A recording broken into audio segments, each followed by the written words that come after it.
I wanted to touch on a subject, addiction. Many people in my family, my immediate family, had addictions.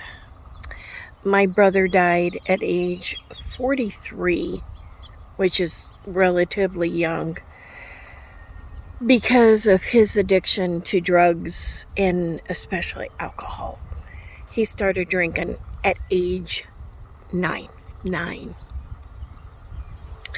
My father was an alcoholic, and I give him the benefit of the doubt, my dad, because of the fact that when he was 17, he was in World War II and in war on a warship, the USS Eldridge, as a matter of fact, and the Gantner and a couple others. And he also, by way of the Marine Corps, I guess he had joined the Marine Corps Reserves after World War II, and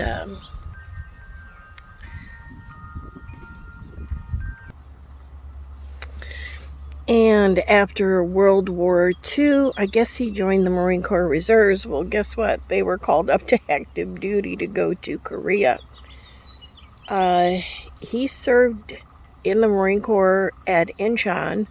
He was shot and wounded there and was also missing in action. So, although I don't approve of his drinking, that was the way for him to handle his PTSD.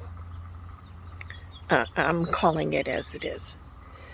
My mother had an addiction to prescription drugs. Oh, and finding boyfriends. She always had to have a boyfriend.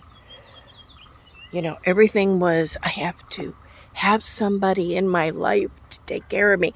And the more money they had, the better.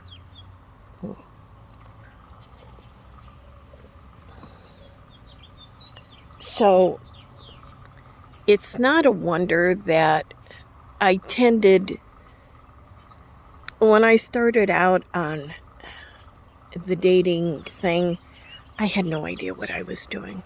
None. Nope. And my self-esteem was in the basement. I so settled for guys. It really. But anyway, I mean, I can see that now that I'm older and wiser. And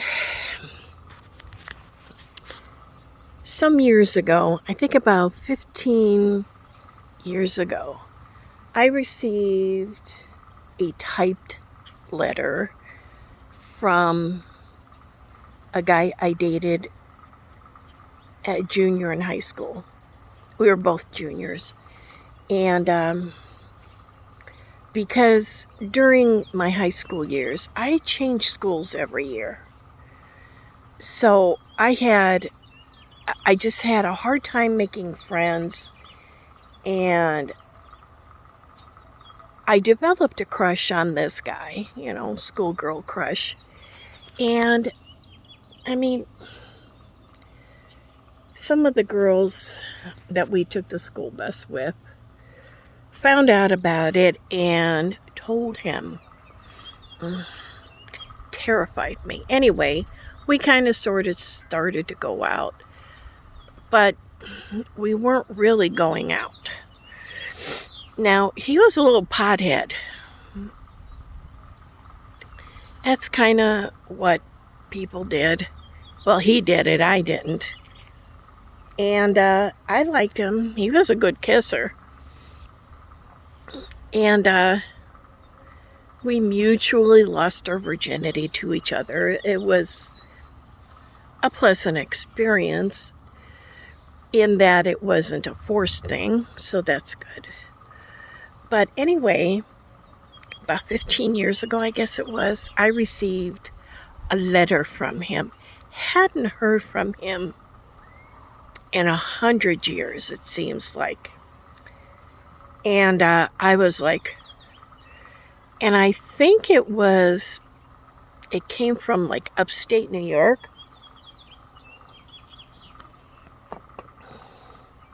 Anyway, apparently he continued to live the hippy-dippy lifestyle. He never married. He never had kids that I know of.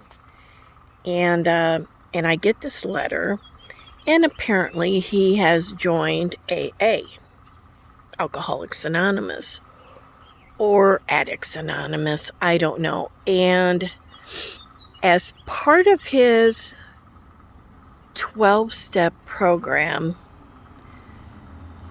is that he had to make restitution to people he felt that he did wrong. And I was one of them. So, wow, I was on his checklist to help him feel better about his addiction. It was a sincere letter, don't get me wrong, but the whole premise of it was to help him feel better. It didn't make me feel any better because when after 11th grade I had to move again, and I wrote to him and I tried calling him, but of course, keep in mind there were no cell phones, so phone calls were long distance, and he was in New Jersey, I was in Long Island, and I just couldn't call him willy-nilly. That costs money, and I was just a stupid teenager, and he never answered my letters, never.